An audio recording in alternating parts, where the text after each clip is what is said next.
Baruch atah Adonai Eloheinu melech haolam shekol niham dvaro. Amém. Então, se Deus quiser, estaremos comemorando a festa de Shavuot. E quais costumes nós temos referentes à festa de Shavuot? Qual costume nós temos na festa de Shavuot? Seria o costume de comer leite. Enfim, temos alguns minhagim, mas entre eles um dos costumes que é muito conhecido, enfim, é muito feito, enfim, todos têm este costume, é de comer comidas lácteas, comer comidas de leite. Quais seriam os motivos? Quais seriam as razões para as razões para isto? Né? Qual seria o motivo, a razão pelo qual a gente come comidas de leite, enfim, comer laticínios?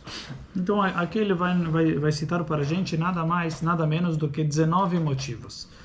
Aqui ele traz 19 motivos pelos quais nós ingerimos comidas lácteas de leite no dia do Shavuot. Alguns motivos são mais interessantes, por assim dizer, quer dizer, são mais profundos, outros talvez seriam mais simples. Ele começa nos dizendo, é um que é bem conhecido, mas primeiramente ele nos traz a Halahá. Então ele traz para a gente do Admur HaZaken, o primeiro Rebbe de Chabad, no seu Shulchan Aruch, no Siman 494, no artigo 16, lá ele nos traz, Admur HaZaken, Mevi, ele nos traz esse costume que o povo judeu tem, que é um costume de nossos antepassados, e minhag, e o costume dos nossos antepassados, ele tem peso de Torá. Minhag avotei no Torahi, o costume dos nossos antepassados, por mais que não estivesse embasado em uma lei talmúdica, enfim, alguma lei, mas assim se acostumou por algum outro motivo, enfim, que não consta diretamente no Talmud, que não faz parte da lei, diretamente dizendo, mas uma vez que assim foi acostumado, e sem dúvida tem os seus motivos especiais, então isso se torna, por assim dizer, Torá. Isso aqui faz parte da Torá, faz parte daquilo que nós recebemos, enfim, daquilo que é a lei judaica, o costume judaico, enfim, a cultura judaica. Então, apesar que é só um minhag, por assim dizer, quer dizer, o começo foi desta lei, não tem um embasamento halárrico, bíblico, enfim, mas somente um costume, mas isso faz parte, isso se torna a Torá. Isso tem, por assim dizer, a pessoa não deve dizer, é só um costume, enfim, não precisa fazê-lo. Faz parte daquilo que é a Torá, enfim, então a Torá tem tanto regras que são leis, e tem as regras que são costumes, e costumes também faz parte da religião, também faz parte daquilo que faz parte daquilo que Hashem nos ensina. Então é importante, faz parte da Torá. E ele fala, e por que isso? Que Harbet Amim Nemuru Alav. Porque como nós comentamos, existem vários motivos, várias razões que foram escritas, enfim, vários motivos que foi explicado sobre este costume, do porquê deste costume.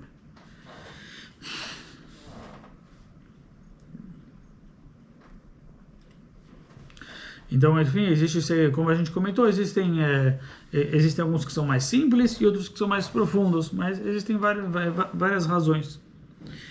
E aí ele nos traz que realmente nós encontramos uma variedade de razões pela qual nós comemos comidas de leite. E aqui ele começa nos trazendo que é um dos mais famosos, é trazido no livro Geulat Israel. Nesse livro Geulat Israel, ele traz o motivo que Shebnei Israel, povo judeu, no dia que eles receberam a Torá, eles não podiam comer carne. Por que eles não podiam comer carne? Porque agora eles tinham que a carne que eles tinham de ontem já não era kasher, porque ontem eles não tinham obrigação, não estavam obrigados, não faziam ainda shechitah. Então não tinha uma mitzvah ainda de shechitah. Hoje eles tinham agora a mitzvah de shechitah. Então, para comer a carne, na realidade, eles estariam impossibilitados, porque de ontem não dá para comer porque não tinha a mitzvah do abate ainda, e hoje agora tem que fazer o abate, então a carne de ontem não era kasher. E se eles quisessem abater no dia de hoje, não poderia. Por que não poderia abater no dia que eles receberam a Torá? Porque era Yom Tov até poderia bater. Se fosse só Yom Tov, até poderia, porque Yom Tov é sim permitido o abate. Então, se fosse Yom Tov, eles poderiam simplesmente, você tem razão que é Yom Tov, enfim, mas eles poderiam, enfim, abater naquele dia. E tem que ver se naquele ano, enfim, era Yom Tov ou não. Porque na realidade, não necessariamente que... que seria? Exatamente. Pode ser que, na verdade, porque a Torá fala 50 dias, eles receberam não, naquele ano foi... Não, desculpa. Sim, foi. Sim, era Yom Tov, sim. Porque, enfim, o que eu quis dizer é que não naquele ano caiu, no 50º dia caiu em todos os anos o Matan Torah cai no que o Shavuot dele cai no 50º dia. Todos os anos o Shavuot dele cai no 50º dia, mas nem todos os anos o Matan Torah cai no 50º dia. Naquele ano caiu justamente o 50º dia no Matan Torah, mas poderia ser que na realidade não fosse assim. Mas hoje em dia no nosso calendário já cai automaticamente, já foi estipulado que Matan Torah e o Yom Tov de Shavuot é o mesmo, mas poderia ter um dia de diferença.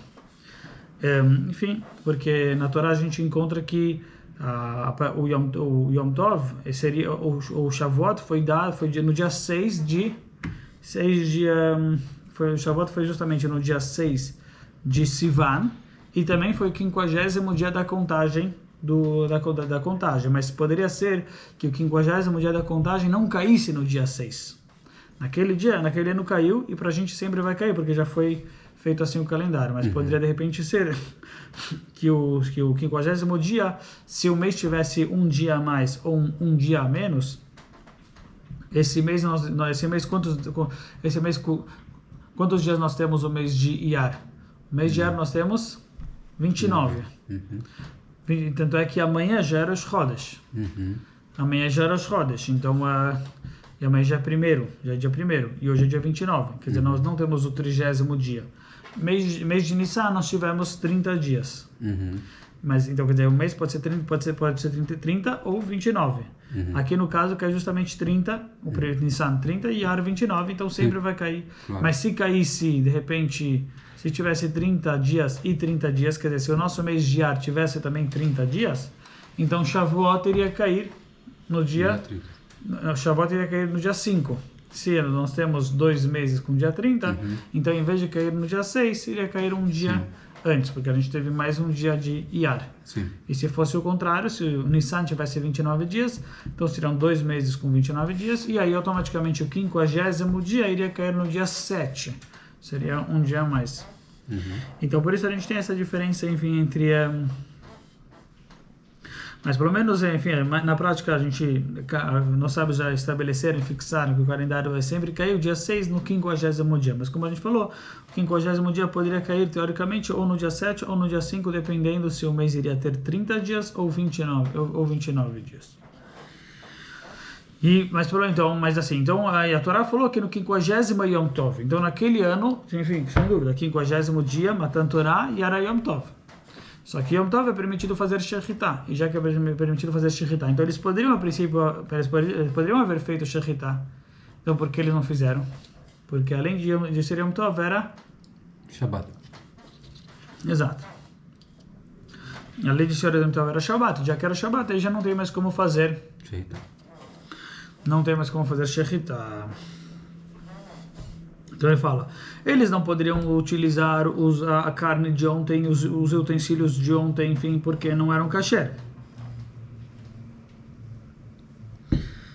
Enfim, porque não tinha shechitá, então os de ontem não eram kasher. Pera, mas aí como é que eles fizeram o Shabbat? Quer dizer... Se os utensílios não eram kasher.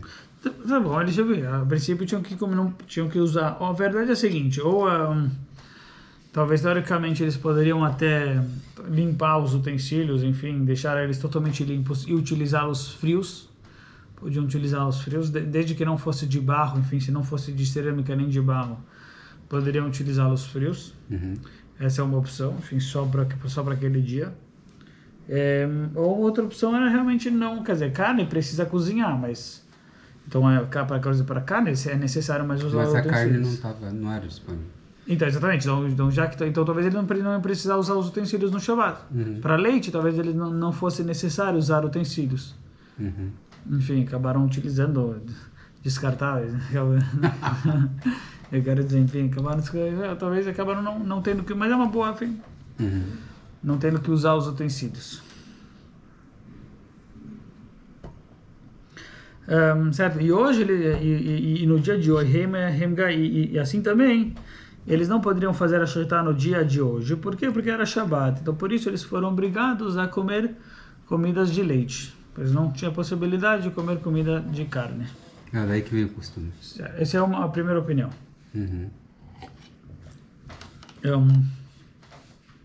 Enfim, tem uma Sirá do Rebbe, enfim, que ele na verdade ele justamente questiona algumas dessas explicações. Enfim, ele faz uma certa análise, né? Enfim, do porquê. Enfim, então às vezes acaba vendo um pouquinho de interessante, enfim, questionamento para analisar esses motivos. O segundo motivo que ele nos traz, que é parecido, o segundo motivo que ele nos traz, que é parecido com essa ideia que se tornou proibido. Então agora a gente acabou de falar que a carne era proibida, carne de ontem. O que mais era proibido fora a carne? E o que mais poderia ser proibido?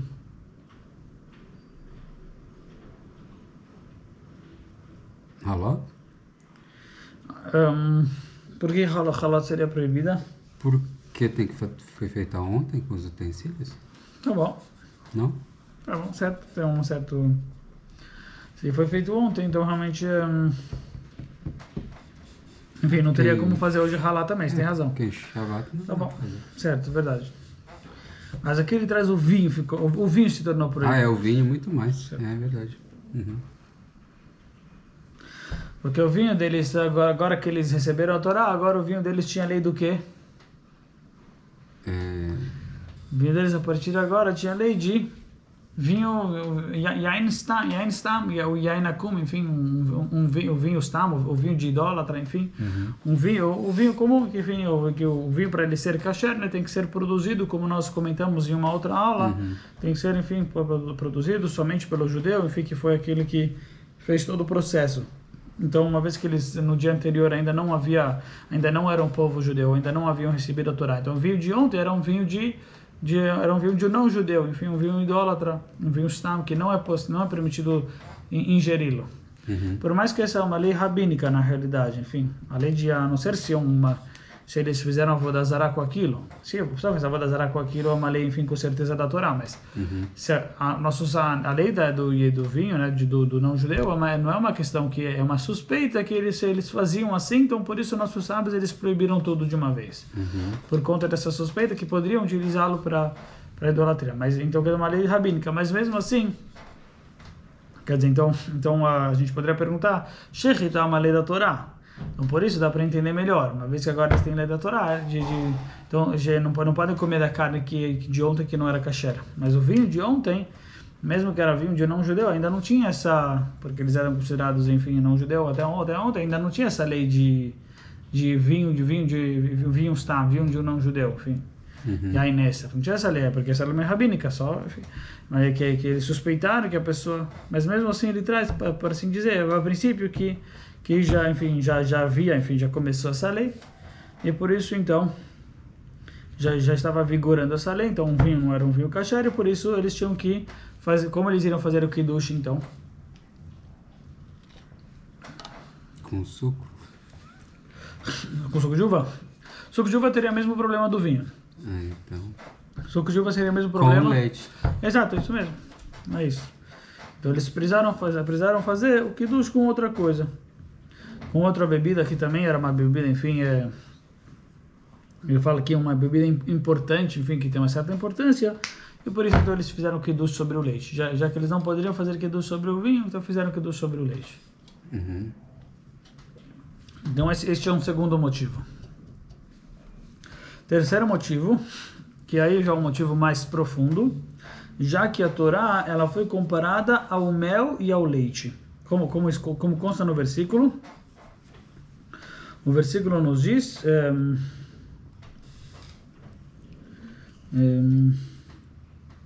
Não quer bom. Dvash vechalav tachat hashoner. Mel e leite estão debaixo da sua língua. Mel e leite estão debaixo da sua língua. Então aqui nós aprendemos que o quê? Já que o mel, a gente vê que isso se refere à Torá, isso se refere aos segredos da Torá. Quando é um versículo, acredito que é em Mishlei, um versículo em Provérbios, ou pode ser Kohelet, Eclesiastes, mas mel e leite estão embaixo da sua língua, isso se refere, na realidade, os segredos da Torá, você deve, por assim dizer, a Gemara explica, deve ficar debaixo da sua língua, quer dizer, não deve se revelá-los, por assim dizer. Não deve, enfim, esse é um versículo até, enfim, talvez hoje em dia já teve uma certa mudança, mas pelo menos no Talmud a gente encontra essa ideia que coisas que eram muito profundas, enfim, muito... Então você não deve revelá-los, enfim, para pessoas comuns, enfim, só para grandes pessoas, somente, e mesmo assim, enfim, né, de uma maneira bem... que passe para, enfim, para uma ou duas pessoas.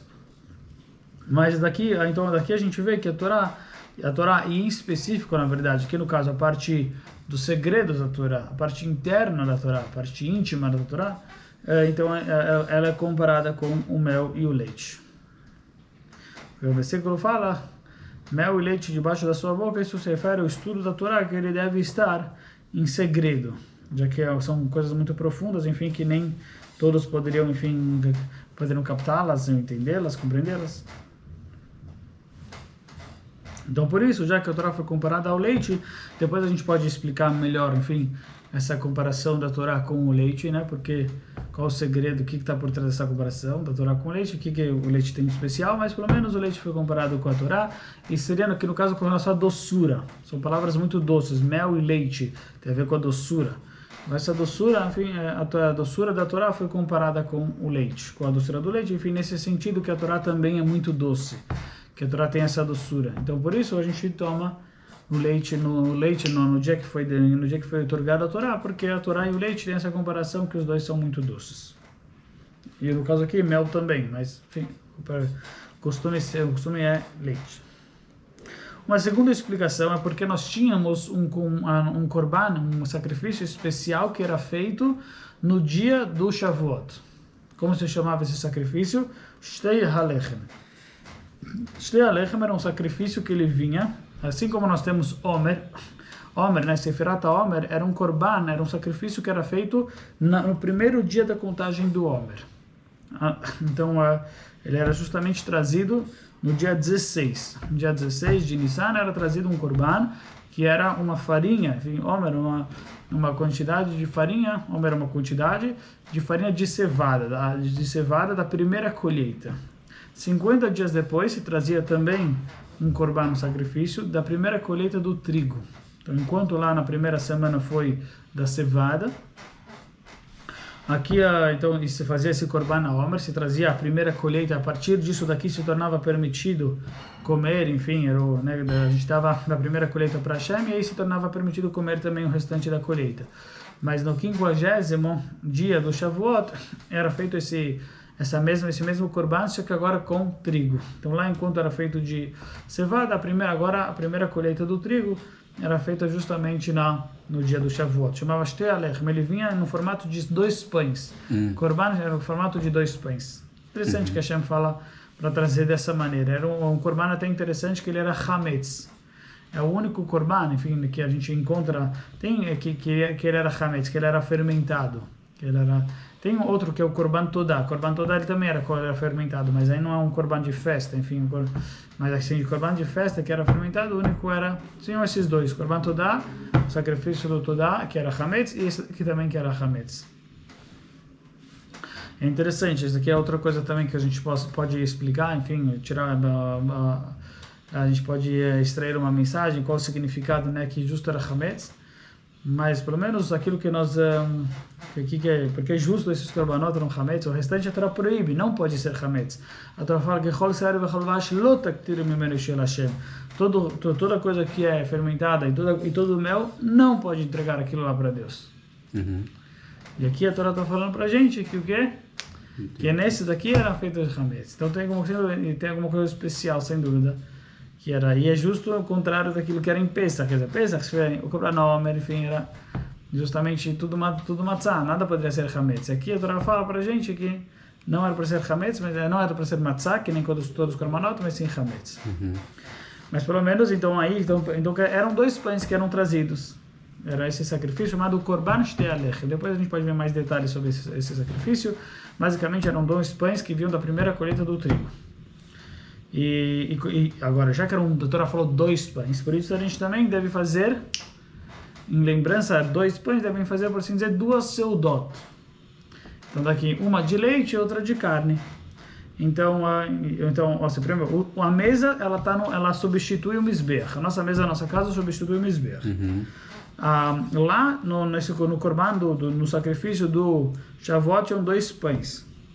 Então, em lembrança, esses 2 pães, a gente come também 2 cozidos, ou no caso seria 2 seudot. Ou na verdade, enfim, não serão, enfim, 2 seudot, enfim, ou 2 cozidos. Comer 2 cozidos, um de carne e outro de leite. A gente come 2 cozidos em Shavuot, um pão com leite, outro pão com carne. Então quer dizer, sim, é para lembrar então. Pão com carne? Não, ele só falou pão, mas sim, fala. O que é pão com carne? Não, na verdade ele significa carne. Ele só falou pão porque ele quis dizer a seudá. Enfim, ele quis dizer. Hambúrguer? Mas entendi, mas não necessariamente. Mas ele é só expressão. Ele igual, enfim, ele só quis dizer, então daqui tem a gente tem que comer 2 seudot, ou 2 cozidos no Shavuot. Por que 2 cozidos? Por causa desses 2 sacrifícios que haviam. Haviam 2 sacrifícios que era feito no Shavuot. Havia um sacrifício que era feito de 2 pães, Shtei Alechem, era um sacrifício que era feito de 2 pães. Então, em lembrança, esses 2 pães que eram feitos, a gente também deve comer 2 cozidos, ou 2 seudot, 2 refeições. Então, por isso nós comemos um pão com leite, quer dizer, uma refeição de leite, e um pão com carne, quer dizer, uma refeição